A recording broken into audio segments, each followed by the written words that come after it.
पीट के ना मारो। पीटर नवारो क्या बताया? पीट के ना मारो। Peter Navarro. अरे भाई पीट के ना मारो मिस्टर पीटर नवारो। इतना पीटेंगे तुम्हारी अर्थव्यवस्था को, तुम याद रखो। मुनीर वहां पे गया था, जो संसार में बाजे ढोल के पैसा मेरी तरह है, गोल के पैसा बोलता है, तो उन्होंने पैसा डाल दिया उसकी झोली में। आज अगर मान लीजिए ब्रिक्स की करेंसी आ जाए, हाँ, कि ब्रिक्स के देश केवल ब्रिक्स की करेंसी में व्यापार करेंगे, डी डॉलराइजेशन कहाँ डॉलर रहेगा? अमेरिका का दबाव क्यों रहे? और एशिया जो संपन्न है हर चीज में, चाहे वो जनसंख्या है, चाहे वो स्रोत है, क्यों नहीं एक हो सकता?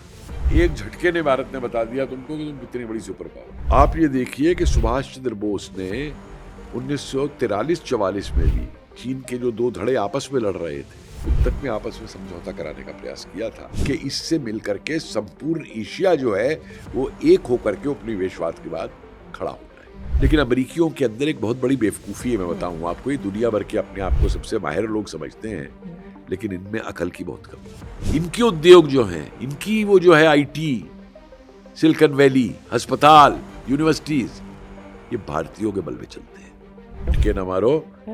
तुमको ये बता दूं कि तुमको एबीसी भी नहीं मालूम कि ब्राह्मण क्या होता है। अरे इसने कभी अंबेडकर जी के बारे में पढ़ा है? विस्तारवादी सोच तो देखिए हर किसी को छोड़ दी। हाँ। चीन के साथ भी जो वार्तालाप किया मोदी जी ने, कल 1 घंटे जो बात हुई, उस वार्तालाप के अंदर 1 इंच के लिए भी, 1 सूत के लिए भी, कहीं पे भी जो भारत का राष्ट्रीय हित, उसे समझौता नहीं। मैंने ग्रोक से एक फोटो बनवाई, हाँ। और जिसमें मैंने दिखाया कि पुतिन, शी जिनपिंग और मोदी जी हाथ मिला रहे हैं, और एक वो सोने का ट्रॉफी रखी हुई है, और दूसरी तरफ फोटो बनाई कि ये बावला होकर के ट्रंप चिल्ला रहा। लेकिन ये नहीं जानते कि अगर भारत को छेड़ोगे तो फिर भारत रुकने वाला नहीं। और यही गलती ट्रंप ने की। CIA जो है वो चर्चिल और माउंटबेटन तक पे नजर रखती थी। CIA की आप साइट पे चले जाइए, आर्काइव्स पे, और वहां डालिए लेडी माउंटबेटन, तो एक पूरी meeting lady Mountbatten, Nehru, Krishna Menon. जितना तुम भारत के खिलाफ बोलोगे, जितना भारत को बांटने की कोशिश करोगे, भारत उतना ही उस आग में तप करके लोहा ही नहीं स्टील बन के बाहर निकलेगा, और निकल रहा है। और उस स्टील से जो तुम पे वार हो रही है, तुम पे उसका कोई जवाब नहीं है। नमस्कार, पांचजन्य में आपका बहुत बहुत स्वागत है। अंतर्राष्ट्रीय स्तर पर क्या कुछ चल रहा है? SCO समिट में क्या आतंकवाद के खिलाफ भारत की जीत हुई है? जिस तरह से पाकिस्तान के सामने पहलगाम की चर्चा हुई, मोदी वहां मौजूद थे, साथ ही साथ पुतिन और मोदी की बातचीत चल रही है, उसको देखकर क्या कयास लगाए जा रहे हैं? इसका असर अमेरिका तक कैसा पड़ रहा है? और ट्रंप की स्वास्थ्य की चिंताएं कितनी ज़्यादा गंभीर हैं, सब पर खुलकर चर्चा करेंगे, टू द पॉइंट बात करेंगे। आज हमारे साथ इस चर्चा में शामिल होने के लिए हैं प्रोफेसर कपिल कुमार जी, इतिहासकार भी हैं और अंतर्राष्ट्रीय मामलों के जानकार हैं। आप लोग खुद पसंद करते हैं जब भी ये कोई विश्लेषण करते हैं। कपिल सर, बहुत बहुत स्वागत है। जय हिंद, नमस्कार। सबसे पहले तो ये SCO समिट जो चल रहा है, इसमें जो भारत की कूटनीतिक सक्रियता, 7 साल बाद चाइना गए हैं प्रधानमंत्री मोदी, इसको किस तरह से देखा जाए? और प्रधानमंत्री मोदी और पुतिन की द्विपक्षीय बातचीत, उसको कैसे देखा जाए? देखिए, आज की कूटनीति, और जिसे आज की हम जियोपॉलिटिक्स कहते हैं, वो नहीं है जो 10 साल 15 साल पहले की थी। स्थितियां इतनी बदल चुकी हैं, और मैं समझूंगा कि उस स्थिति के बदलाव लाने में भारत का एक बहुत बड़ा हाथ रहा है। कि आज आप देखिए कि जिस प्रकार से भारत ने चुनौती दी है अमेरिका को, तो सारे देश जिनको अमेरिका ब्लैकमेल करता था, जिनको दबा के रखता था, जिनको अपनी कठपुतली समझता था, आज उनकी निगाहें भारत की तरफ आके टिक गई कि भारत ने अपने ऊपर खड़े होकर के तब से ये उठाया जब डॉक्टर जयशंकर ने वहां ये कहा था तेल को लेकर के, और अमेरिका की भूमि पे इस बात को कही थी।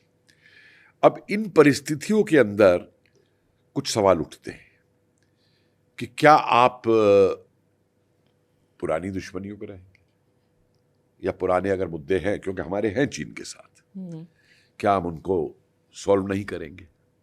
अब आप देखिए कि जर्मनी और फ्रांस, जो दोनों विश्व युद्ध हुए, दोनों बार फ्रांस पे जर्मनी ने अधिकार कर लिया था।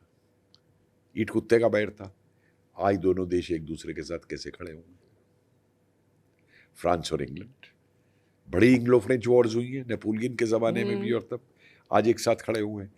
तो उन लोगों को जो ये कह रहे हैं चीन को लेकर के कि क्यों गए मोदी और क्या हुआ, उनको मैं ये बताना चाहता हूं कि बिना अंतर्राष्ट्रीय संबंधों की जानकारी के, बिना इस परिवर्तन के जो हो रहे हैं उस जियोपॉलिटिक्स के अंदर, उस कूटनीति के अंदर, विश्व की अर्थव्यवस्था के अंदर, उसको जाने समझे बिना कम से कम टिप्पणी ना करें।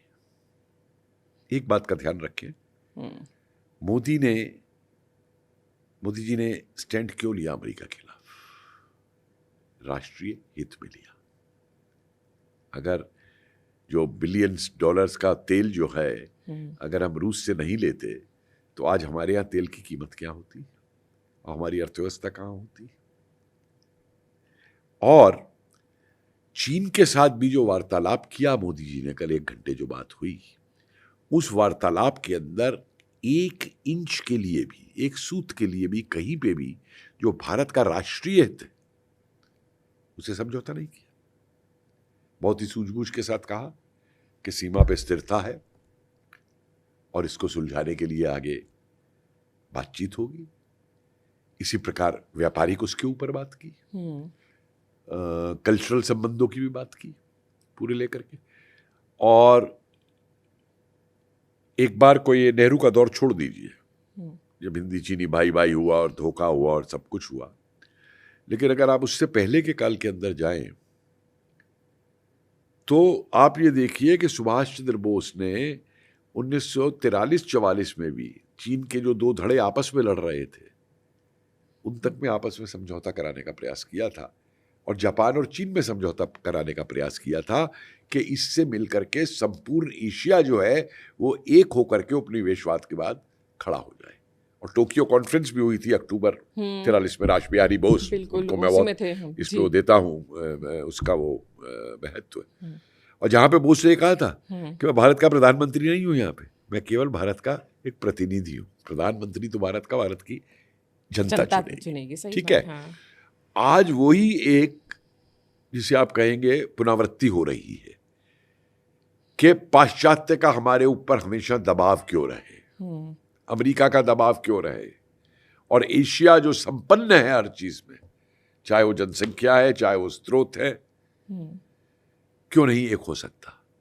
और उसके अंदर जो स्थिति अब बन रही है परिस्थितियों के अंदर, उस हिसाब से ये मीटिंग, और इस मीटिंग में विशेष तौर से पुतिन, मोदी और शी जिनपिंग का मिलना और एक साथ बात करना, ये एक बहुत पूर्ण बात रखता है। अमेरिका को क्या संदेश जाएगा इससे? क्या देखिए, ऐसा होता है कि जब कोई बौरा जाता है तो उस पे फिर उसकी कुछ समझ में नहीं आता, वो तो जो दिमाग में उसके बैठ गया है ना बौरानापन, तो बौरानेपन में वही हरकतें करता है। मैंने तो कल एक ट्वीट किया था जिसमें मैंने ग्रोक से एक फोटो बनवाई, और जिसमें मैंने दिखाया कि पुतिन, शी जिनपिंग और मोदी जी हाथ मिला रहे हैं और एक वो सोने का ट्रॉफी रखी हुई है, और दूसरी तरफ फोटो बनाई कि ये बावला होकर के ट्रंप चिल्ला रहा और रो रहा है पूरा का पूरा, क्योंकि ट्रंप ये समझता था कि अमेरिकी दबाव के अंदर भारत आ जाएगा। इसको ये नहीं मालूम कि सन 71 के अंदर हम अमेरिकी दबाव में नहीं आए थे। 7th फ्लीट तो इन्होंने तब भी चला दिया था ना, सही बात है, समझे ना। और आज तक इनका दबाव आप ये देखिए कि जितने भी युद्ध पाकिस्तान के साथ हुए हैं उन सब में हमको इनके कभी सैबर जेट से, कभी स्टार फाइटर से, कभी पैटर्न टैंक से, और हमने क्या हाल उनका किया। लेकिन अमेरिकियों के अंदर एक बहुत बड़ी बेवकूफ़ी है, मैं बताऊं आपको, ये दुनिया भर के अपने आप को सबसे माहिर लोग समझते हैं, लेकिन इनमें अकल की बहुत कमी है। ये आज तक भारत को समझ नहीं पाए कि भारत और भारतीय क्या है, इसके बावजूद कि इनकी अर्थव्यवस्था जो है, इनके उद्योग जो हैं, इनकी वो जो है आईटी, सिलिकॉन वैली, अस्पताल, यूनिवर्सिटीज, ये भारतीयों के बल पे चलते हैं। लेकिन ये समझते हैं कि डॉलर फेंक के ये कुछ भी करा सकते हैं। कुछ भारतीयों की गलती नहीं है इसमें, कुछ भारतीय जाते हैं केवल डॉलर कमाने के हिसाब से, लेकिन ये नहीं जानते कि अगर भारत को छेड़ोगे तो फिर भारत रुकने वाला नहीं। और यही गलती ट्रंप ने की। उसने समझा कि मैं तो दुनिया का बादशाह हो गया हूँ, और उसको समझ के कि जो मैं कहूँगा भारत मान लेगा। पहला शौक उसको तभी लगा था जब जयशंकर ने वहाँ पे जवाब दिया था। जवाब दिया हाँ। था, और उसके बाद से लगातार आप इसके एक के बाद एक वो देख लीजिए। अभी देखिए कल ही जो जर्मन अखबार ने वो दिया है खुलासा, वो जून वाली फोन कॉल का, जी, मोदी जी और ट्रम्प की, हाँ, 24 जून की है शायद, कि साफ मना कर दिया हाँ, था। कि मोदी जी ने जो हाँ, साफ मना कर दिया कि तुम्हारे से क्या मतलब भाई, संधि कर। वो अलग बात है कि हमारे यहाँ कुछ लोग हैं, हमारे यहाँ भी कुछ जोकर हमारे बैठे हैं जो ट्रम्प की बात को हाँ, सही मानते हैं।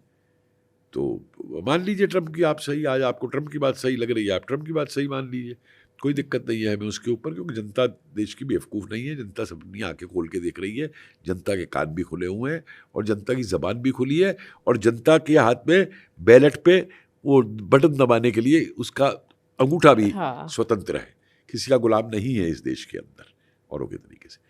अब ट्रम्प जो है साहब, तो मैं नहीं कहूँगा ट्रम्प को, तो मैंने सबसे पहले जोकर कहना शुरू किया था, अब चैनल वाले जोकर बोल रहे हैं, एंकर जो है राजनीतिक जोकर मैंने बोला था। ये अब क्या कर रहा है कि कुछ खुद बोल रहा है, और कुछ अपने जो इसने इकट्ठे कर रखे हैं अपने सलाहकार वगैरह, आपको उनके सलाहकार के, वो क्योंकि बोल रहे हैं। हम आगे पहले एससीओ की बात भी हाँ। करते हैं, लेकिन चूंकि आपने सलाहकार की बात निकाल दी है, तो इनके एक सलाहकार हैं, उन्होंने काफ़ी अजीब सी एक बात बोली है इस पूरे मामले को लेकर, कि कहाँ है ये रहा, उनका नाम है नवारो। ट्रम्प के, हाँ, ये सलाहकार है पीटर नवारो ने भारत को रूसी तेल खरीदकर युद्ध को फंड करने का इन्होंने आरोप लगाया है, और मोदी का युद्ध इसे कहा है। और बाद में जो बोला है वो बहुत महत्वपूर्ण है, उस पर आप जरूर प्रकाश डालिएगा कि इससे भारत के कुछ कारोबारियों और ब्राह्मणों को फायदा मिलेगा। ब्राह्मण शब्द इस्तेमाल किया है। मतलब ये ऐसा लग रहा है कि एक टूल किट चल रही है इंटरनेशनल लेवल पे, क्योंकि यही भाषा हमारे देश के अंदर के कुछ लोग भी बोलते हैं। क्या क्या क्या नाम बताया आपने अपने इसका? पीटर। पीठ के ना मारो पीटर नवारो, क्या बताया? पीठ के ना मारो। Peter Navarro. अरे भाई पीठ के ना मारो मिस्टर पीटर नवारो, इतना पीटेंगे तुम्हारी अर्थव्यवस्था को, तुम याद रखोगे। अब आइए इनके इसके ऊपर देखिए, जो अड़पड़ लोग होते हैं, और ख़ास तौर से जो बिजनेसमैन इसने इकट्ठे कर रखे हैं, तो इन्होंने ना तो इतिहास पढ़ा, ना इनको कूटनीति का ज्ञान है, ना राजनीति का ज्ञान है। इनका काम है सिर्फ वो डॉलर के पैसे गिनना, बिजनेस करना। मुझे लगता है वो जो ये गया ना मुनीर, वहाँ पे गया था, हाँ, पाकिस्तान वाला, हाँ। तो ये उसकी कव्वाली साथ ले गया था, साबरी ब्रदर्स वाली, कि वो संसार में बाजे ढोल के पैसा मेरी तरह है, गोल के पैसा बोलता है। तो उन्होंने पैसा डाल दिया उसकी झोली में। अब जिसका दिमाग केवल पैसे पे और डॉलर पे हो, इस बेवकूफ को कौन समझाए कि इसको ब्राह्मण का मतलब भी मालूम है क्या है? एक जमाना था जब विश्व के अंदर, यूरोप में, भारत की दो चीजें बहुत महत्वपूर्ण मानी जाती थी। कोई भारत अगर आ रहा है तो दो चीजें मंगाई जाती थी, ग्रीस, और ग्रीस जैसी सभ्यता की, जो कि उस जमाने की यूरोप की बहुत बड़ी सभ्यता मानी जाती थी। एक हाथी जिसका वो युद्ध में इस्तेमाल कर सके वहां पे, और दूसरा शब्द था श्रमण ब्राह्मण, कि जो हमारे विद्वान थे, ऋषि थे, और ग्रीक ये जानते थे कि जो अलेक्जेंडर को रोका, ये जो सेल्यूकस को रोका गया, वहीं पंजाब के बॉर्डर के ऊपर, वो तो भारत जीतने निकले थे ना, उसमें इन श्रमणों का कितना महत्वपूर्ण योगदान था, इनकी विद्वता का। तो मिस्टर पिटके नावोर और पिटके ना मारो, तुमको ये बता दूं कि तुमको एबीसी भी नहीं मालूम कि ब्राह्मण क्या होता है। पर ये ब्राह्मण शब्द का इस्तेमाल क्यों किया गया? बड़ी सीधी बात है भाई, ये जो टूल किट यहाँ चला रहे हैं जातिवाद का, तो वही फोन कर करके बोलते हैं। और फिर क्या इंडस्ट्रियलिस्ट, अरे भाई कितना इंडस्ट्रियलिस्ट ब्राह्मण है भारत का? अदानी और वो अंबानी ब्राह्मण है क्या? टाटा ब्राह्मण है क्या? बिरला ब्राह्मण है क्या? क्या मतलब फालतू की बात ये करते हैं। या महिंद्रा वाले ब्राह्मण है क्या? जितनी इंडस्ट्री आज भारत की लीड कर रही हैं, या जो आयुर्वेदिक के अंदर डाबर वाले हैं, ब्राह्मण है क्या? या फार्मा इंडस्ट्री को जो लीड कर रहे हैं, जो कोविड जिन्होंने बनाई थी वो ब्राह्मण है क्या? तो ये तो उस देखिए डीप स्टेट का सीएए का एक टूल किट है कि भारत के अंदर जिस जिस चीज से आप जो है अराजकता फैला सकते हैं, भड़का सकते हैं, वो करिए। तो इधर ये जाति का रोना लेके चल रहा है, कल इसने किया ना कि अब इसकी वो यात्रा, वोटर यात्रा तो फेल हो गई राहुल गांधी की। जनता ने समझा दिया कि ये तो बांग्लादेशियों को और रोहिंग्यों को वोटर बनवा के चुनाव जीतना चाहता है, क्योंकि लोग मान गए कि भाई जिसकी मृत्यु हो गई उसकी वोट कटेगी, झूठ सामने आते जा जो रहे हैं। पलायन कर गया उसकी वोट कटेगी, और बताओ किसकी कटी भाई? कोई ये ला नहीं पाया जो कटेगी। तो अब इसने अपनी यात्रा का नाम अम्बेडकर यात्रा कर दिया कि अब वो पैदल चलेगा पटना में। अरे इसने कभी अम्बेडकर जी के बारे में पढ़ा है? जरा जाके उनकी जो किताब है पाकिस्तान के ऊपर, उस किताब को ही पढ़ दे, बाकी चीजें तो छोड़े। और अम्बेडकर जी से क्या कांग्रेस के रिश्ते थे? क्यों जिंदगी भर अम्बेडकर जी ने कांग्रेस का विरोध किया? ठीक है, और क्या इन्होंने ट्रीटमेंट दिया अम्बेडकर जी को? चुनाव की बात करते, चुनावों में क्या किया? और इतने अम्बेडकर जी के मानने वाले थे तो 370 और कश्मीर पे क्यों नहीं मानी थी उनकी बात? समझे? लेकिन अब वोट करने को हो सकता है तो अब समझ रहा है कि मैं एससी की वोट लेने को ये कर लूं। तो ये जो 60-60 है डीप स्टेट की, जो मैंने पहले भी एक बात ये कही है कि इस समय भारत के अंदर जो सीआईए है, जो डीप स्टेट है इनका, उसके जितने भी स्लीपिंग एजेंट जिसे आप बोलते हैं, सोए हुए, उन सबको उन्होंने एक्टिव किया है कि किसी भी तरीके से भारत की सरकार को कमज़ोर करो, भारत को कमज़ोर करो, इस सरकार को हटाने में हमारी मदद करो। और बदले में इनके बच्चों को वहाँ फेलोशिप मिलते हैं, वो मिलते हैं, मतलब पूछिए नहीं क्या क्या होता है, मैं बताऊँ आपको इस पूरी कहानी के अंदर। एक चीज़ मैं और आपको यहाँ बताना चाहूँगा। देखिए, हर एजेंसी जो है दूसरे देश के नेताओं के वीक पॉइंट रखती है, बिल्कुल रखती है, उनका इस्तेमाल करती है, उनके अपने देश के खिलाफ उनसे काम करवाने के लिए। और सीआईए इसमें बहुत माहिर है, सब करते हैं, केजी भी करती है, रॉ भी करती है, चीन भी करता है, मोसाद भी करता है, ये सीआईए बहुत माहिर है। मेरा ये मानना है कि सीआईए के पास वो रिकॉर्ड मौजूद है जिसमें एक भारतीय नौजवान, उस समय तो नौजवान था, आज से समझिए 26 साल पहले की बात है, जो अपनी एक गर्लफ्रेंड के साथ और ड्रग्स के साथ में बॉस्टन में पकड़ा गया था। समझिए आप? तो आप सीआईए उसका इस्तेमाल कर रही है। आपको ऐसा लग रहा है ये वाला ब्लैकमेल हो या क्यों नहीं होगा? भाई मैंने तो कल ही ट्वीट किया है, आपको मालूम है कि सीआईए जो है वो चर्चिल और माउंटबेटन तक पे नजर रखती थी। सीआईए की आप साइट पे चले जाइए, आर्काइव्स पे, और वहां डालिए लेडी माउंटबेटन, तो एक पूरी meeting lady Mountbatten, Nehru, Krishna Menon और माउंटबेटन की पूरी रिपोर्टेड है उसके अंदर, सीआईए के रिकॉर्ड में जो डिक्लासिफाई हुआ है। इसी तरह चर्चिल की ऊपर रिपोर्टिंग है कि मैं तो माउंटबेटन पे ढूंढ रहा था कि माउंटबेटन का किसी लड़के से कुछ संबंध का मामला था और शिकायत हो गई, तो चर्चिल ने उसको बताया, बचाया, और ये पूरे सीआईए के रिकॉर्ड में, रिपोर्ट में लिखा हुआ है। तो जिन्होंने चर्चिल के ऊपर तक नहीं छोड़ा, माउंटबेटन तक पे नहीं छोड़ा ये रखने का, तो उस भारतीय छोकरे को वो क्यों छोड़ देंगे जो पकड़ा गया वहां पे ड्रग्स और उसके साथ में? तो ये खेल इतना आसान नहीं है, बहुत लंबा खेल है, बहुत गहरा खेल है इस समय, क्योंकि अमेरिका जो है मतलब एक के बाद एक जो भारत कदम उठा रहा है, कि बात खाली अब ये पेट्रोल की टैरिफ तो एक बहाना थी पूरी की पूरी, और अब जो चीन में हो रहा है और जो ये संगठन बन रहा है, ब्रिक्स उधर हो चुका है। आज अगर मान लीजिए ब्रिक्स की करेंसी आ जाए, कि ब्रिक्स के देश केवल ब्रिक्स की करेंसी में व्यापार करेंगे, डी-डॉलराइजेशन, कहाँ डॉलर रहेगा? और यही अगर साउथ ईस्ट एशिया में हो गया तो कहाँ रहेगा डॉलर? तब महोदय तुम्हारी तो आखिरी प्रेसिडेंसी है, पर तुम तो पूरे अमेरिका को डुबो रहे हो। और ये नहीं कि अमेरिका में आवाजें नहीं उठ रही है, सुप्रीम कोर्ट ने वहां पे बोला है कि ये टैरिफ जो लगाया ऐसा इलीगल है। वो हाई कोर्ट ने बोला था, अब सुप्रीम कोर्ट में वहां नहीं, वहां के आप वीडियो देखिए लगातार जो लोग पोस्ट कर रहे हैं, और वो नहीं, ओबामा भी जो बोल रहा है कि इंडिया को तुम नहीं इग्नोर कर सकते, और इग्नोर को जो तुम नहीं। अच्छा, खाली देखिए मामला यहीं तक नहीं है, केवल डॉलर पे ही नहीं है, सैटेलाइट पे देखिए आप, इसरो ने जो रिकॉर्ड बनाया था वो कितने 136 कितने रॉकेट एक साथ छोड़ देगा, नासा ने किया कभी है? आज जहां हम मौजूद हैं वहां ही ना परेशानी है। फार्मा इंडस्ट्री में इन्हें परेशानी है, सबसे कम कीमत पे हम मेडिसिन बना रहे हैं, दुनिया को दे रहे हैं दवाइयाँ। कोविड की हमने बनाई, वहाँ इनकी इंडस्ट्री जाती है। और जब हम ब्रह्मोस अब दे रहे हैं, मान लीजिए फिलीपाइंस ने खरीदी हमसे, अब ग्रीस खरीद रहा है, साइप्रस खरीद रहा है, तो इनका जो शस्त्र बचा बनाने वाले हैं उनका बिजनेस खराब हो रहा है। मेन बिजनेस ही रहता है वही इनका, तो ये हर हमने जगह। तो एक झटके में ये भी मना कर दिया कि बोइंग नहीं लेंगे हम, हाँ, पीछे डाल दिया उसको। तो इसलिए ये जो बोल रहा है मिस्टर क्या नाम पता नावारो। है, पिटके नावारो, मैं तो पिटके नावारो बोलूंगा, मैं कुछ उनसे सीख गया हूँ, दीपक वोरा जी से, वो बड़े बढ़िया नाम रखते हैं डिबेट के अंदर। तो पिटके, मिस्टर पिटके नावारो, ये समझ लो कि ब्राह्मण का क्या मतलब है। और दूसरी बात एक और समझ लो, भारत के राष्ट्रवाद को तुम समझते नहीं हो। जितना तुम भारत के खिलाफ बोलोगे,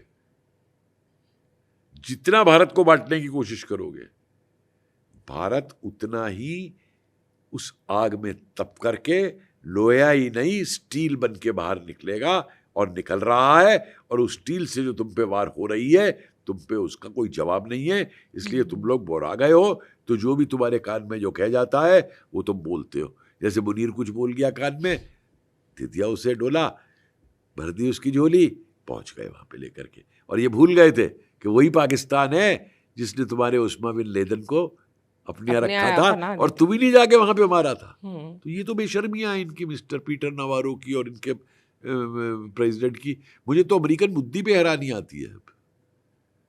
एक बात बताइए सर, ये जो डोनाल्ड ट्रंप के स्वास्थ्य चिंताओं को लेकर खबरें आ रही हैं कि उनके राइट हैंड में कोई चोट लगी है या कुछ न्यूरोलॉजिकल कुछ प्रॉब्लम हो रही है, तो जेडी वेंस ने ये तक कहा था कि ऐसा अगर कुछ ज़रूरत पड़ी तो मैं संभालने के लिए तैयार हूँ। ये क्या ये कुछ इशारा क्या कर रहा है? क्योंकि जिस तरह से आप बता रहे हैं कि अमेरिका के अंदर भी ट्रंप की नीतियों को लेकर और इस व्यवहार को लेकर आवाज़ उठने लगी है, बड़े-बड़े लोग बोलने लगे हैं। उस समय पे ट्रंप के सेहत को लेके इस तरह की खबरें आना। देखिए, ये हाथ-वाथ का निशान तो एक बहाना है, जी। ठीक है? असली तो उसके दिमाग को ठिकाने लगाना है। हाँ, वही मैं आपसे पूछ रही हूँ उसका कि दिमाग जो है, याददाश्त उसकी नहीं रही है, और कब का क्या बोल जाए। उसे ये नहीं मालूम कि वो प्रेसिडेंट है, और किसी भी प्रजातंत्र के अंदर जो राष्ट्रपति सिस्टम है उनका, राष्ट्रपति अपने सलाहकारों से बात करके बात करता है, लेकिन ये किसी की सलाह नहीं देता। तो एक को क्या बोलते हैं अंग्रेजी में, कोई बीमारी बोलते हैं साइकोलॉजिस्ट, मैग्नोमिलिया, कि मैं ही सब कुछ हूँ, मेरे आगे और कुछ नहीं है। अब झटका लग गया नोबेल प्राइज को लेकर के, समझे? तो पता नहीं है, इसी साहब मैं हैरान भी होता हूँ, इस नोबेल प्राइज में क्या ऐसी वो है जो ये पागल ट्रम्प जैसा, ट्रम्प पागल हो रहा है। ओबामा को मिल रहा है ना, तो वो कहते हैं कि इसलिए उनके दिल में बैठी हुई है। अरे भाई, तू अपना प्राइज क्रिएट कर देना है, खुद ही को दे दियो। जैसे हमारे यहाँ भाई इसके उदाहरण मौजूद है। हमारे यहाँ खुद को भारत रत्न दिए गए हैं भाई, एक हाथ से दूसरे समझे? हाथ। तो भाई तू भी अपना कोई वो शुरू कर दे, कोई अवार्ड जो है खुद ही अपने को दे लियो, वो खुद ही ऐसे रिसीव करियो, फिर ऐसे खड़े हो के खुद ही उसको रिसीव कर लियो, और उधर से नमस्ते सैल्यूट कर दियो, और इधर से फिर खुद ही सैल्यूट कर दियो अपने आप को।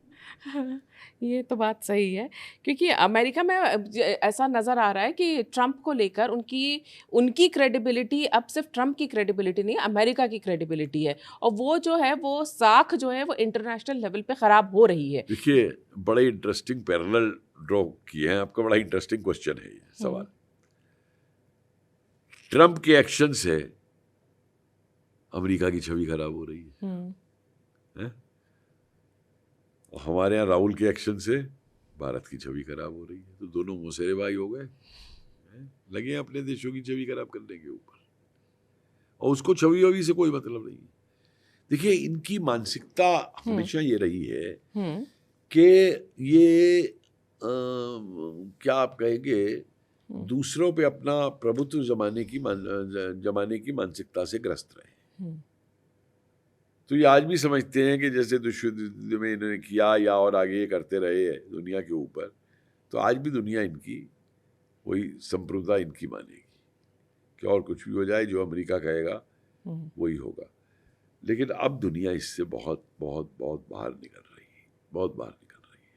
और इसकी तस्वीर हमें एससीओ में देख रहे हैं। लेकिन एससीओ में एक और चीज़ जो देखने वाली बात थी वो पाकिस्तान, शहनवाज शरीफ वहाँ पर पहुँचे हैं। अब हम अगर आप कह रहे हैं कि एशिया के सारे देश आपस में मिलके जो एक बन रहा है नज़रिया कि वेस्टर्न कंट्रीज़ को ये दिखाना कि भी हम अपनी एक अलग ताकत हैं, उसमें ये पाकिस्तान मिसफिट सा दिखता है, क्योंकि इसकी खुद की भी कोई विश्वसनीयता नहीं है। ये अमेरिका के पास भी जाता है, ज़रूरत पड़ने पर चीन के पास भी जाता है, तो ऐसे में देखिए, अगर एक बात समझिए तृप्ति जी, जी ऐसा है, एक वो देश है जिनकी अपना एक इतिहास है, अपनी एक संस्कृति है। चीन हुआ, इंडोनेशिया हुआ, मलेशिया हुआ, बोर्नियो, जावा, सुमात्रा, ये सारे इलाके हुए, वियतनाम हुआ, मंगोलिया हुआ, जापान हुआ, भारत हुआ, अफगानिस्तान, ईरान, नेपाल, सबकी अपनी संस्कृतियां हैं। Bhutan, Burma, Myanmar. पाकिस्तान का अपना क्या? ये तो एक कृत्रिम रूप से बनाया हुआ देश है भाई, धर्म के नाम पे, धर्म और कूटनीति के नाम पे अंग्रेजों की, जिसको बढ़ावा दिया गया और जिसको बनाया गया। तो ये तो मिसफिट रहेगा। जहां भी ये कॉम्बिनेशन आएगा, देखिए चीनी ये नहीं कहते बौद्ध धर्म चीन में गया, बिल्कुल, जापान में गया, ठीक है ना, लेकिन वो भारत को, जहां बौद्ध धर्म का जन्म हुआ, वो भारत को अपना खलीफा नहीं मानते। पाकिस्तान तो टर्की को खलीफा मानता है ना, अरब को मानता है ना आज भी। तो इसका अपना वजूद क्या है? तो जिसका अपना वजूद ही नहीं है, और आज जो इस हाशिए पे वो खड़ा है कि बलूचिस्तान किस समय बाहर हो जाए कुछ पता नहीं, सिंध किस समय बाहर हो जाए कुछ पता नहीं, पाक पीओके की तो बात छोड़ो, कर बाहर ही है, तो क्या है वो? तो इसलिए मिसफिट तो आप देखिए ना, क्यों शाहनवाज को पीछे खड़ा कर दिया फोटोशॉट के अंदर भी। हाँ, वहाँ खड़ा कर दिया, और वहाँ पर नहीं, एक और चीज देखिए, हाँ। जब वो चलने लगे वहां से, तो पुतिन से हाथ मिलाना चाहता था, वो सिक्योरिटी गार्ड ने ऐसे पीछे कर दिया। और पाकिस्तानी कह रहे हैं भाई गया क्यों था ये वहां पे, समझे आप? और अभी तो और झटके मिलेगी। अब जैसे आपने भी जिक्र किया कि पहलगाम का जिक्र हो गया, पहलगाम का जिक्र हुआ ना वहां पर सामने, आतंकवाद का जिक्र हो गया, कड़ी निंदा हुई, शाहनवाज बैठे हुए थे सामने, ठीक है ना, शहबाज तो शरीफ और शहबाज शरीफ वहाँ बैठे हुए थे, और ये बारह भी जा रहा है कि ये एक तरह से भारत की जीत है। किसको देखेंगे आप भारत की जीत के तौर पर? देखिए, मैं इसको ये कहूंगा जी कि मैं इसको केवल भारत की जीत नहीं मानूंगा। भारत के लिए तो ये जीत है ही है, लेकिन ये एक बहुत बड़ी जीत है आतंकवाद के खिलाफ, जो लड़ाई विश्व के देश आपस में मिलकर लड़ रहे हैं, जो वाकई में लड़ना चाहते हैं। हाँ, जहाँ पहले भारत अकेला बोलता रहता था, हम आतंकवाद से पीड़ित थे, कोई सुनता नहीं था। ये आतंकवाद के जो विरोध में खड़े हैं, ये उन सबकी जीत है। बिल्कुल। अब क्योंकि एशिया की बात हो रही, तो जापान को कैसे छोड़ सकते हैं हम? जापान क्योंकि महत्वपूर्ण देश है, वहाँ पे अभी अमेरिका की तरफ से दबाव बनाया जा रहा है कि हमारा चावल खरीदो। जापान का क्या स्टैंड होगा, और आपको क्या लगता है जापान मैं को दो चीजें बता दूं आपको बड़ी स्पष्ट। जी, जापान से बड़ा राष्ट्रवादी मानसिकता मैं किसी और देश के नागरिकों की नहीं मानता, जितने बड़े वो राष्ट्रवादी है। एक इतना सा देश है जो कभी गुलाम नहीं हुआ, क्योंकि सारा एशिया गुलाम हो चुका था, और जो अपने पैरों पे खड़ा होकर के आया कि दुनिया को हिला दिया उसने, दोनों विश्व युद्धों के अंदर। इसलिए जापान ये कभी नहीं भूलेगा कि हिरोशिमा और नागासाकी किसने किया था, बाहर से जाए कुछ भी, वो ये कभी नहीं भूलेगा। और मेरी ये समझ है कि जो भारत के साथ अभी निवेश की बात की जापान ने, मोदी जी जो जापान गए, करीब कितने 68 बिलियन डॉलर की है, कितने की है निवेश की बात जो की है ना, यही एक उत्तर है अमेरिका का, जो अमेरिका रो रहा है जापान के लिए। जापान ने यही एक उत्तर दे दिया अमेरिका को। और क्वाड का क्या होगा? क्वाड खत्म हो जाएगा। देखिए, चीन अपने अंदर थोड़े बदलाव अगर ले आए ना, तो क्वाड की जरूरत ही नहीं पड़ेगी। क्वाड की जरूरत ही नहीं। चीन की दिक्कत ये है, मतलब उम्मीद है कि अब जैसे कुछ आगे बढ़ा है मामला, तो चीन उससे हटे। अरे भाई, तो इतना बड़ा देश है, तुझको क्या जरूरत है कि तू अरुणाचल में भी और मांग रहा है और वहां भी और मांग रहा है? बैठ अपना अंदर जाकर के, कोई समझाने वाला हो इसको। और धीरे धीरे समझ में तो आएगी। विस्तारवादी सोच बदलेगी तभी चीजें सुधरेंगी। विस्तारवादी सोच तो देखिए हर किसी को छोड़ दी हो, हाँ। चाहे कोई भी देश हो, कोई भी इलाका हो, विस्तारवादी सोच आज के ज़माने में नहीं चल सकती। आप चला लेंगे, 2 साल चला लेंगे। देखिए सुनिए, सोवियत यूनियन आया था अफगानिस्तान के अंदर, क्या हुआ आप सब जानते हैं। जानना पड़ा, सही बात है। इसलिए ये चीज़ें परिवर्तित होगी अंतर्राष्ट्रीय कूटनीति के हिसाब से। अब मैं हूं, मान लीजिए मैं इजराइल का पूरा समर्थन करता हूं, हमास के खिलाफ, अजीबुल्लाह के खिलाफ, लेकिन जब ईरान और तुर्क में युद्ध की बात आती है तो मैं तटस्थ हो जाता हूं, और मेरे अपने कारण है उसके पीछे। तो इसलिए कि कौन कब अमेरिका के साथ है, कौन रूस के साथ है, कौन चीन के साथ है, अब ये इतना आसान सवाल नहीं रह गया है। पिछले कुछ महीनों में देखा है तो पूरा जियोपॉलिटिकल सिनेरियो बहुत तेजी से बदला है। जिस अमेरिका को भारत का मित्र माना जाता था, आज वहां पे बिल्कुल तनाव दिखाई दे रहा है। जिस चाइना को बोला जाता था आंखें लाल दिखाने की बातें करते थे, उस चाइना में आज मोदी जी बैठ के और अपने जी जेलेंस्की ये कह रहा है कि उसे तेल लेने पे एतराज नहीं है भारत का रूस से। हाँ, जिस अमेरिका को एतराज है जिस तेल पे और लेकिन जेलेंस्की को नहीं है जो ले रहा है। तो अब ये आखिर का सवाल मेरा यही है कि आने वाले समय में ये क्या जियोपॉलिटिकल सिनेरियो आप देखते हैं? क्या जो सुपर पावर अमेरिका है उसकी शक्ति आप घटते हुए देखते हैं, और एशियाई देशों का भविष्य किस तरह से देखते हैं सुपर पावर के तौर पे या आर्थिक तौर पे अंतर्राष्ट्रीय पटल पर? देखिए, मेरा ये मानना है कि वो जमाना बीत गया जब आपको सुपर पावर होती थी। हाँ, ये शब्द ही गलत है, इन्हीं का कॉइन किया हुआ शब्द है। बिल्कुल सही बात है कि यूएन कंट्रोल करेंगे, सुपर पावर बैठ जाऊंगा। IMF कंट्रोल करेंगे, सुपर पावर बैठ जाओ। वर्ल्ड बैंक कंट्रोल करेंगे, सुपर पावर बैठ जाओ। एक झटके ने भारत ने बता दिया तुमको कि तुम कितनी बड़ी सुपर पावर, किसी भी क्षेत्र की बात करो। तो इसलिए अगर अमेरिका को सरवाइव करना है या अपना चलाना है तो अपना रवैया बदलना पड़ेगा, उसको लाइन में आके खड़ा होना पड़ेगा। ये नहीं होगा कि हर बार VIP की तरीके से कूद करके आगे पहुंच गए और प्लेट में से आइसक्रीम उठा लिया आपने सीधी, वो नहीं चलेगा। और जितनी जल्दी अमेरिका समझे, देखिए एक बात बता दूं मैं आपको, जिस तरीके की दरार अब पड़ गई है भारत और अमेरिका के बीच में, मैं नहीं समझता ये दरार 15-20 साल तक जा करके सुलझेगी। ट्रंप के जाने के बाद भी नहीं? ना, सवाल ट्रंप का नहीं है, सवाल है डीप स्टेट का। वो क्या समझती है और वो क्या कंट्रोल करती है। और इस झटके में इनकी अर्थव्यवस्था इतनी कमजोर होती जा रही है, और वो हैरान है कि हमारी GDP तो अभी भी 7.32 पे चल रही है। बदलते समीकरण क्या है आगे, आपको क्या लगता है? देखिए, बदलते समीकरणों में मेरा लगता है जापान, चीन, रूस, भारत, ईरान, ये समीकरण जो अब का है उस तरफ बढ़ रहा है। और अगर ये समीकरण बन जाता है तो आज के दुनिया का सबसे सशक्त समीकरण होगा ये। बल्कि ये तहस नहस करके रख देगा अमेरिकन वर्चस्व की। और ये शायद अमेरिका को भी नज़र आ रहा है, जिसकी आप बात कर रहे हैं डीप स्टेट की। डोनाल्ड ट्रंप चाहे समझें ना समझें, लेकिन उनकी जो बीमारी की खबरें आ रही हैं वो भी काफ़ी कुछ इशारा करती हैं कि वहाँ की डीप स्टेट को क्या क्या समझ में आ रहा है इस समय।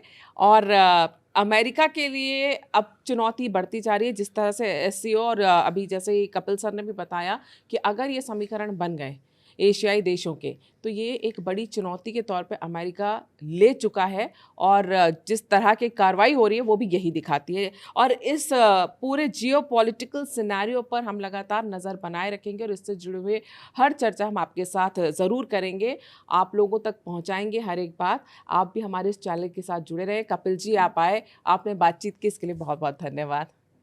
आपको वीडियो पसंद आया तो इसे लाइक करें, शेयर करें और हमारे इस चैनल को सब्सक्राइब ज़रूर करें। नमस्कार।